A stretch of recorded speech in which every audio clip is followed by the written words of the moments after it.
Alors dans cette vidéo, je vais essayer de partager avec vous la correction d'ILTP de CRUD sur les deux tables, ville et utilisateur. Alors tout d'abord, pour pouvoir effectuer ce TP, je suis obligé de lancer le serveur web PHP,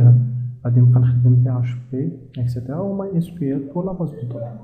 Start et start. Alors là, vous pouvez trouver des problèmes avec le port manin web. Si vous avez Skype, vous le fermez. Sinon, vous pouvez modifier en utilisant ce config.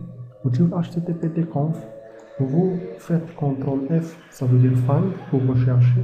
Vous écrivez tmanin. Vous allez trouver tmanin, vous la modifiez avec 82. Après, une autre 82, une autre 82, et c'est ça. 3, 80, pardon, 82, d'accord. Alors là, je clique sur admin pour ouvrir l'administration de la base de données admin.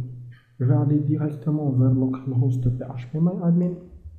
Alors là, je vais essayer de créer une nouvelle base de données. Alors c'est test puis par exemple. Pour l'interclassement, je vais choisir UTF-8.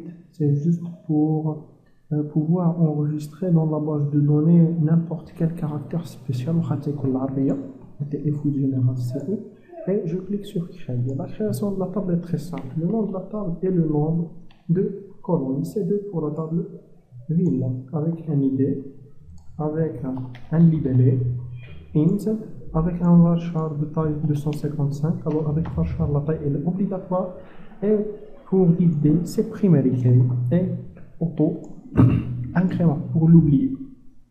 Ici j'ai le bouton apercer SQL, c'est juste pour afficher le code de création, code natif de création de la table, ou bien cliquer sur sauvegarder pour sauvegarder la table. Je vais créer une nouvelle table. Je clique ici sur base de données test-ville, une nouvelle table utilisateur avec 4 colonnes par exemple, ID, nom et prénom. ID, nom,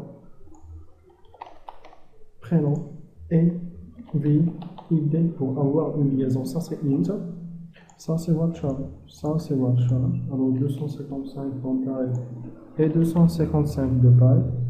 Pour l'id, c'est primary, exécuter, et c'est auto-incrément, et je clique sur sauvegarder. Alors là, j'ai pu créer dans ma base de données deux tables, utilisateur et ville. Ville, je vais commencer la première partie sur la table ville. Généralement, pour le projet, on dit la même chose. On commence avec les tableaux d'extrémité. Même les tableaux d'extrémité, les tableaux qui me font les étrangers, une autre table. Alors, je vais commencer la première partie de la vidéo. Je vais faire la table ville, ajouter, modifier, supprimer, lister.